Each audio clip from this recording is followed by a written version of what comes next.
یەکێک لە نیعمەتەکانی خوای پەروەردگار سوبحانەهو وەتەعالا ئەگەر لەگەڵ بەندەیەکی خۆی بکات وای لێ بکا دڵێکی زیندووی هەبی، وا لەو مرۆڤە موسڵمانە بکات دڵێکی ساغ و سەلیمی هەبی، وای لێ بکە ئەو دڵە لێڕابێ لەگەر عیبادەت و تاعەتی خوا.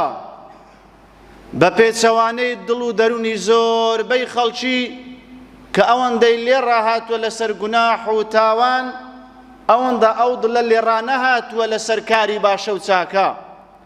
ئەوەش بێگومان ئەگەر ئەو کەسە شایەن بی ئەوجە خوای گەورە ئەوەی پێدەبەخشی.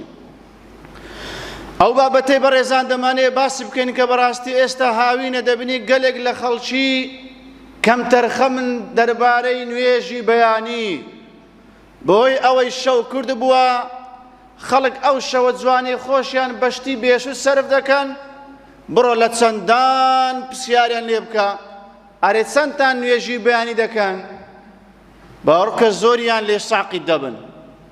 وەڵڵاهی بەخەبەر ناین، کورە منداڵ نانوی، شەو کورتە، بەڵام باش بزانە خۆت لێ لامەدا ئەو بیانوانە هیچی لە ڕۆژی قیامەت ئەوەندە ناخوا. جا بۆیە با بزانین پێغەمبەر عەلەیهی سەڵات وەسەلام چۆن باسی نوێژی بەیانی کردووە لە فەرمودەکانی کە ئەوڕۆ زۆربەی موسڵمانان لەو نوێژەی بێئاگانە، نەک نوێژەکەی بە جەماعەت بکەن، کۆمەڵێکیان هەر نایکەن. ئەگە بەخەبەر بێن ئەو باشە، وەڵڵاهی چ بکەن بەخوای بەخەبەر ناین، بەخەبەر نایی. لە سەرەتا بەڕێزان خوای گەورە سوبحانەهو وەتەعالا سوێندی خواردێ کاکە بە کاتی بەیانی، وەلفەجر، سوێند بە کاتی بەیانی. ئەگەر بە نرخ نەبی، کاتێکی گرنگ نەبی، خوای گەورە سوبحانەهو وەتەعالا سوێندی پێ ناخوات. وێ بەڵگەی لەسەرەوەی گرنگی ئەو کاتە پیرۆزە کە زۆربەی ئێمەش لێی بێ ئاگاین. پێغەمبەرمان عەلەیهی سەڵات وەسەلام چۆن باسی نوێژی بەیانی کردووە؟ یەکەمیان هەر کەسێک پارێزگاری لە نوێژی بەیانی بکات و لەگەر عیشا بە ئیزنی خوای ئەو کەس بە ئاگری جەهەنەم ناسووتێ، چونکە ئەگەر ئەو دوو نوێژەی ئەنجامدا یاریدەرە بۆی نوێژەکانی تریشی ئەنجام بدات. پێغەمبەرمان عەلەیهی سەڵات وەسەلام دەفەرمێت لەن یەلیجە النار ئەحەد صەڵا قبل طلوع الشەمس وقبل غروبها. دەفەرمێ ئەو کەسە ناچێتە جەهەنەمەوە ئەوەی نوێژی بەیانی و هەروەها نوێژی عیشا ئەنجام بدات، نەک دوو ڕۆژان بکەی هەفتەک سەعات هەفت بەخەبەر بێی، ئەوە ئەو جەنابت ناگرتەوە. و هەروەها ئەو کەسەی نوێژی بەیانی پارێزگاری لێ بکات هۆکارێکە بۆ چوونە بەهەشتی کاکە. پێغەمبەرمان عەلەیهی سەڵات وەسەلام دەفەرمێت من صەڵە البەردەین دەخەلە الجەنە. هەر کەسێک نوێژی بەیانی بکات و لەگەر ئی عەسر ئەویان کاتی نووستنە ئەویشیان کاتی ئیش و کار و کەسابەتە، ئەو کەسە دەچێتە بەهەشت ئینشاءالله، شتەکانی تریشی بۆ ئاسان دەبی. و هەروەها سێمیان مژدە لە مژدەکان بۆ ئەو کەسەی نوێژی بەیانی بکات و بە تایبەتی بە جەماعەت، ئەو کەسە لە سەپردی سیڕات ڕۆناکاتیەکی تەواو و کاملی پێ دەبەخشرێت بۆ پەڕینەوەی لە سەپردی سیڕات. پێغەمبەرمان عەلەیهی سەڵات وەسەلام دەفەرمێت بەشر المەشائین فی الظلم بالنور التام يوم القيامة. أي پیغمبر عليه الصلاة والسلام مژدە بدە بەو کەسانەی کە بە تاریکایی شەو دەچن بۆ مزگەوتەکان، جا نوێژی عیشا دەکردەوە بەیانیش دەکردەوە بەچ؟ بالنور التام يوم القيامة، بە ڕووناکاتیەکی تەواو کامل لە ڕۆژی قیامەت خوای گەورە پێیان دەبەخشی بۆی لەسەر پردی سیڕات پێی قوتار بن.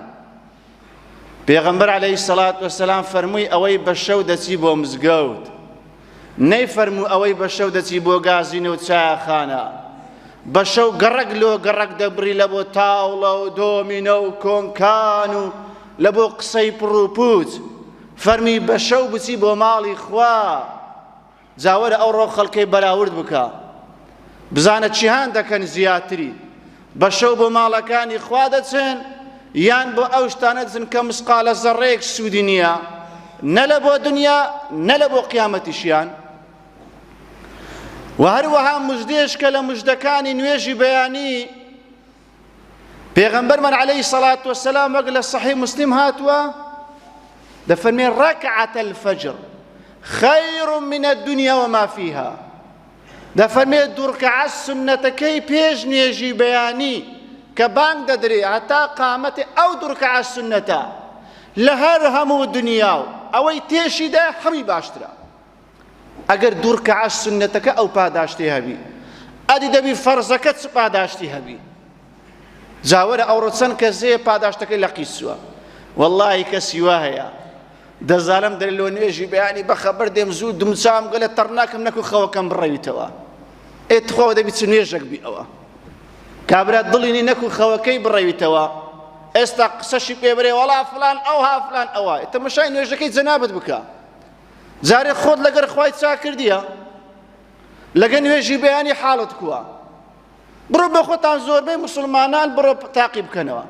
ئەرێ برێ لەگە نوێژی بەیانیان کوی وەڵی دوی بەخەبەر دێم و سێی بەخەبەر نایەم و لە ڕۆژی قیامەت خۆت دەبینیەوە حاڵت ئەو هابی.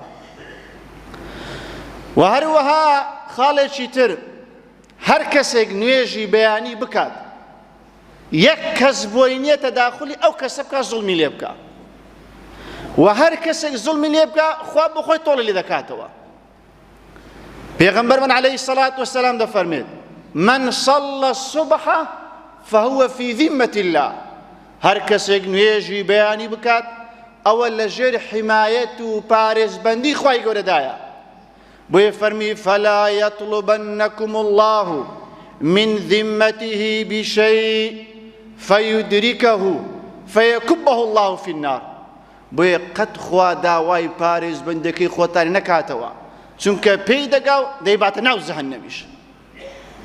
شتێکتان بۆ دەجێڕمەوە کە چۆن نوێژی بەیانی جاروێ کەسی دەپارێزی لە کوشتن و مردن.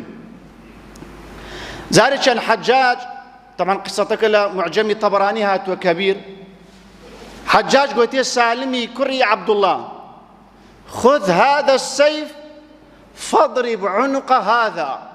گوتی ئەی سالم ئەم شمشێرێ بەو لەملی ئەو کابرای دەبڕۆ بیکوژە.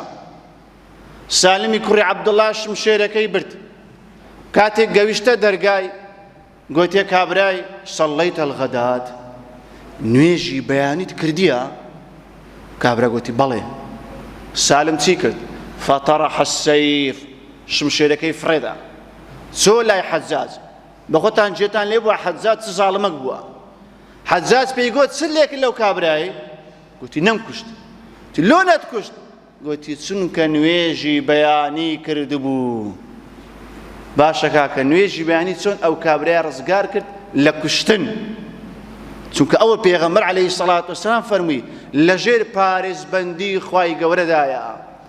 یا ڕەبی خوای بۆ خاتی ناوزەنەکان و سیفەتە بەرزەکانت وامان لێ بکەیت چاڵاک و گورجگۆڵ بن لە عیبادەتەکانمان. یا ڕەبی وامان لێ بکەی نوێژی بەیانی بە چاچی و باشی ئەنجامی بدەین.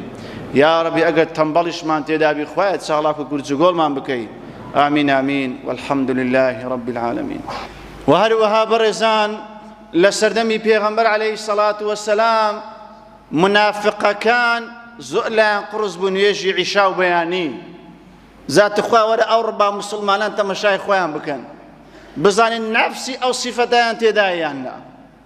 ئەوە نەقسەی منەها. ئوبەی کوڕی کەعب دەفەرمێت جارێکیان پێغەمبەر عەلەیهی سەڵات